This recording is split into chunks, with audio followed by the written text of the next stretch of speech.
बहुजन सौरभ, बहुजनांच्या सामाजिक व सांस्कृतिक चळवळीचे मुखपत्र। नमस्ते, जय भीम। मैं एडवोकेट डॉक्टर सिद्धार्थ कामले, दैनिक बहुजन सौरभ का मुख्य संपादक। संपूर्ण विश्व में आज तथागत भगवान बुद्ध की जयंती का समारोह किया गया था। हर जगह पे सफेद कपड़े पहन के लोग दिख रहे थे। नागपुर तो बहुत बड़ा एक स्थल है जिसके ऊपर में काफी लोग भावुक रहते हैं। हम देख रहे हैं कि बहुत सालों से अभी जो परिवर्तन हो रहा है नागपुर में वो काफी सराहना लायक है। मतलब उसको आप सराहना कर सकते हैं उसकी। वो इसलिए कर सकते हैं कि लोगों का कल्चर, लोगों का जो सोचना है वो दिनों दिन काफी बदल रहा है। पुरानी रीति रिवाज सब बदल गए हैं। डॉक्टर बाबा साहब आम्बेडकर के जयंती के ऊपर में कभी कुछ डांस भी करते थे लड़के लड़कियां वगैरह वगैरह, वो सब बंद हुआ। बुद्ध जयंती में जो रैलीज निकलती थी वो तो अभी भी है, लेकिन उसमें भी बड़ी शांति पूर्वक है, मोमबत्ती लेके निकलती है। एक बहुत अच्छा माहौल लोगों ने बताया। पूरे विश्व में शांति प्रदान करने वाले तथागत भगवान बुद्ध की सभी यादें ये करते हैं हर जगह पे, हर मौके में। आज मेरे ख्याल से मुझे 3-4 जगह तो मुझे ही कुछ इन्विटेशंस था, वहाँ पे मैं स्पीकर करके था। तो ऐसे इस तरीक़ा से मैं आज के इस पे एक हमारे मित्र है, उन्होंने भगवान बुद्ध पे एक बहुत अच्छा किताब लिखा है। उसका नाम भी है शायद, हाँ, बुद्ध, सफलता का रहस्य, बुद्ध से दोस्ती। एक बहुत सुंदर बुक इन्होंने लिखा, शाकाल करके है। एक बुद्ध जब अपने से बात करते तब किस तरीका से बात करते, तो उनका एक कुछ कोटेशंस मैं दे रहा हूँ। बुद्ध कहते हैं, अगर तुम असफल हो या जीवन में लक्ष्य प्राप्ति करने में या जीवन की जरूरतें पूरी करने में तुम्हें मुश्किलें हो रही हो तो घबराए नहीं। मैंने, मतलब बुद्ध कहते हैं, तुम्हारे लिए सफलता का चिकित्सक केंद्र स्थापित किया है, जिसमें मैं बुद्ध तुम्हें अपने जीवन का लक्ष्य और संपूर्ण अनुभव बताऊंगा, जिसमें मैं तुम्हारे जीवन में किस किस कारणों से असफल हो वह तुम्हें बतलाऊंगा। मैं बुद्ध तुम्हारी सफलता के लिए, लक्ष्य प्राप्ति के लिए अपना संपूर्ण मार्गदर्शन, मेरा संपूर्ण जीवन अनुभव तुम पर लगाऊंगा, और वह भी तब तक कि जब तक कि तुम पूर्ण सफल नहीं हो जाते, लक्ष्य प्राप्ति नहीं करते तब तक। ऐसा मैं बुद्ध इसलिए कर रहा हूँ क्योंकि मैं जानता हूँ कि तुम्हारी संभावनाएं अपार है, तुम्हारी काबिलियत बहुत बड़ी है। तुम स्वयं इस दुनिया में बुद्ध बनने की संभावना और काबिलियत लेकर जन्मे हो। तुम उनके उतने ही संभावनाएं और काबिलियत लेकर जन्मे हो जितनी संभावनाएं और काबिलियत लेकर मैं बुद्ध जन्मा। इसके बावजूद अगर तुम जीवन में छोटे मोटे लक्ष्य जैसे कि शारीरिक, मानसिक, आर्थिक समृद्ध और प्राप्त नहीं कर पा रहे, तो तुम्हें मेरे मार्गदर्शन की, मेरे जीवन के अनुभव की जरूरत है। अगर तुम मेरे मार्गदर्शन में, मेरे जीवन के अनुभव के साथ जीवन में सफल ना हो सके या तुम अपना लक्ष्य प्राप्त न कर सके, तो तुम इस पृथ्वी पर किसी के भी मार्गदर्शन में या किसी के भी जीवन अनुभव में सफल नहीं हो सकोगे।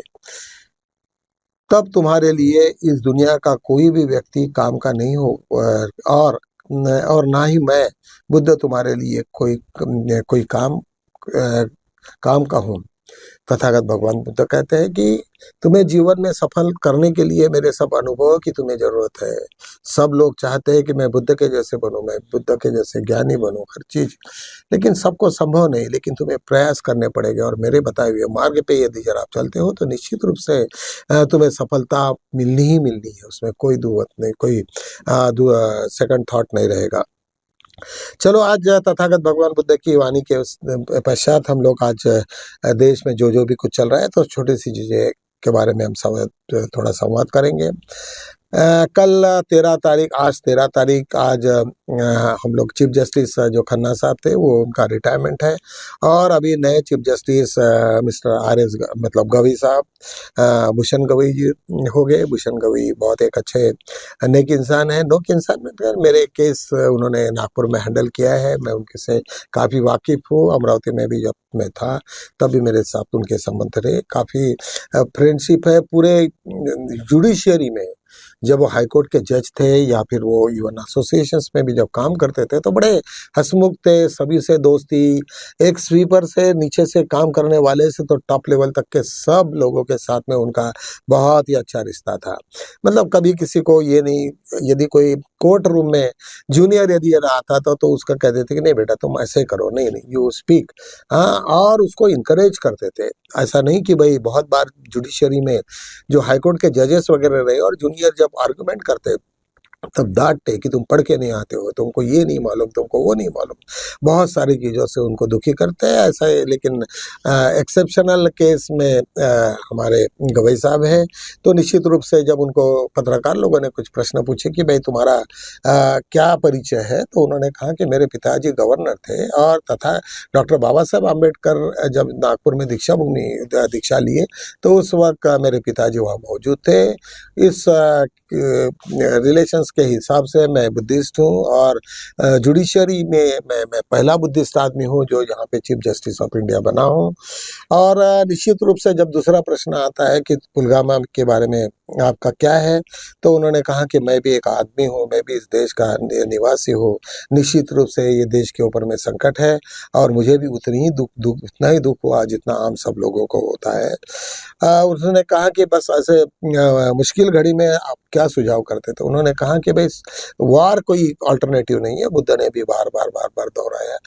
लेकिन इस तरीका से कुछ ना कुछ हल निकलना चाहिए। देश जब भी कभी इस देश के ऊपर में कोई संकट आता है तो निश्चित रूप से हमें उसके बारे में सोचना पड़ेगा और सुप्रीम कोर्ट उसे साइलेंट देख नहीं सकती है। इस तरीका से उनका विधान था, बड़ा अच्छा। उन्होंने ये कहा कि देश जब संकट में हो तो सुप्रीम कोर्ट कोई साइलेंट सिर्फ देख के नहीं काम चलेगा, उनको कुछ ना कुछ तो भी एक्शन लेना पड़ेगा। मित्रों, आज बहुत सारे यूट्यूब चैनल्स और बहुत सारे लोगों ने अलग अलग अपने टिप्पणी की है पाकिस्तान के बारे में। जो अभी जो लड़ाई हुई, जो हमारा वार स्टार्ट हो गया और जिस तरीका से हम विड्रॉ हो गए और उसमें से पूरा का पूरा हमने ड्रॉप कर दिया, उसके बारे में मैंने कल के वीडियो में बहुत सारा विस्तृत रूप से मैंने काफ़ी ये किया हूँ। लेकिन उस बारे में कहा कि भाई हमने, इंडिया ने कोई चीज़ को हासिल नहीं किया, ना जिन लोगों ने टेररिस्ट लोग थे ना उनको पकड़ा, ना कुछ किया, और उसके बाद में भी हम लोगों ने काफ़ी अपना नुकसान किया। राइफल का एक हमारा फ्लाइट तो ऊपर गिरा है, उन लोगों को पता तक नहीं चला।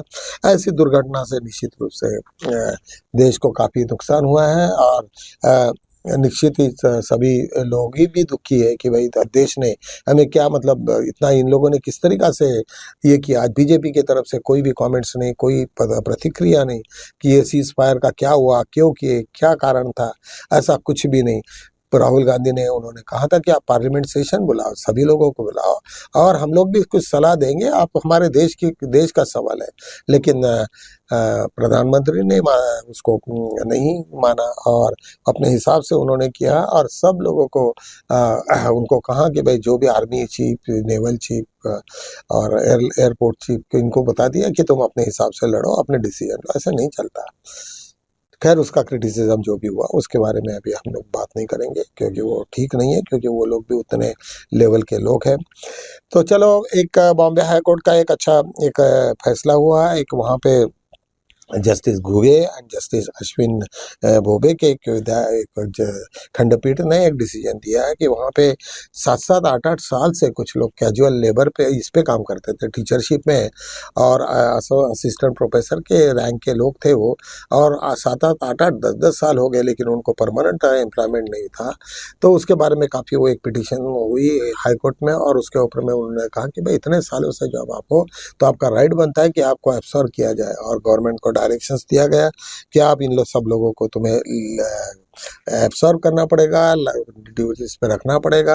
और उन्होंने यहाँ तक कहा कि ये जो इंस्टीट्यूशन है अमृतम तो विद्या का मतलब है ब्लेजिंग ऑफ महात्मा गांधी के तरफ से। वैसे मतलब ये एक मुम्बरा देवी में, बॉम्बे में एक इंस्टीट्यूशन है, कॉलेज है, उसके बारे में उन्होंने कहा कि जब मतलब महात्मा गांधी का एक ड्रीम था कि भाई ऐसे ऐसे टाइप का एक विद्यापीठ होना चाहिए, अभी मतलब इसको कॉलेज होना चाहिए, और इस तरीक़ा से यदि यार कॉलेज चलता है तो निश्चित रूप से हम लोग उसका विरोध करेंगे।